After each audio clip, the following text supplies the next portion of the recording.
ഇന്നത്തെ കാലത്ത് കുട്ടികളുടെ ഭാവി ശോഭനമാകണമെങ്കിൽ അവർക്ക് ആവശ്യം വേണ്ട സ്കില്ലാണ് കമ്മ്യൂണിക്കേഷൻ സ്കിൽ എന്നുള്ളത്.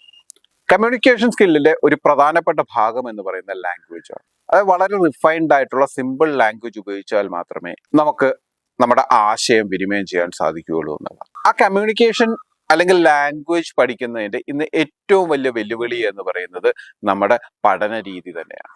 ഒരു ലാംഗ്വേജ് നമുക്ക് സ്വായത്തമാക്കണമെങ്കിൽ നമ്മൾ പ്രകൃതിയിലേക്ക് തന്നെ നോക്കിയാൽ മതി. നമ്മുടെ കുഞ്ഞു കുട്ടികൾ എങ്ങനെയാണ് അവരുടെ മാതൃഭാഷ സ്വായത്തമാക്കുന്നത്? അവരുടെ ആദ്യത്തെ ഒരു വർഷം അവർ ഒന്നും സംസാരിക്കുന്ന ഒരവസ്ഥയിലായിരിക്കില്ല, പകരം അവരെല്ലാം കേട്ടുകൊണ്ടിരിക്കുകയാണ്. അപ്പോൾ ഒരു കമ്മ്യൂണിക്കേഷൻ സ്കില്ല് ക്രിയേറ്റ് ചെയ്യണമെങ്കിൽ നമ്മൾ ആദ്യം ചെയ്യേണ്ടത് നമ്മളൊരു ആക്റ്റീവ് ലിസണർ ആകുക എന്നുള്ളതാണ്. അത് കഴിഞ്ഞ് ഒരു വർഷം കഴിയുമ്പോൾ അവർ പതുക്കെ സംസാരിക്കാനായിട്ട് തുടങ്ങും എന്നുള്ളതാണ്. അപ്പൊ രണ്ടാമത്തെ സ്കിൽ എന്ന് പറയുന്നത് നമ്മൾ സംസാരിച്ചു തുടങ്ങുക എന്നുള്ളതാണ്.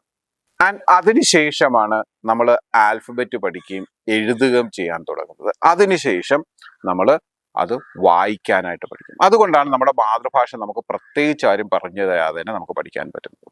അതേസമയം ബാക്ക് ലാംഗ്വേജുകളുടെ ഒന്ന് ആലോചിക്കുക. നമ്മുടെ എഡ്യൂക്കേഷൻ സിസ്റ്റത്തിൽ ഞാൻ ഈ പറഞ്ഞ പ്രോസസ്സിൽ നേരെ തലതിരിച്ചാണ് പലപ്പോഴും സംഭവിക്കുക അല്ലെ. നമ്മൾ ആദ്യം ചെയ്യുന്നത് എഴുതാൻ പഠിക്കുകയാണ് ചെയ്യുന്നത്. ABCD പോലെയുള്ള ആൽഫബറ്റ്സ് നമ്മൾ എഴുതാൻ പഠിക്കും. രണ്ടാമത് അത് വായിക്കാൻ പഠിക്കും.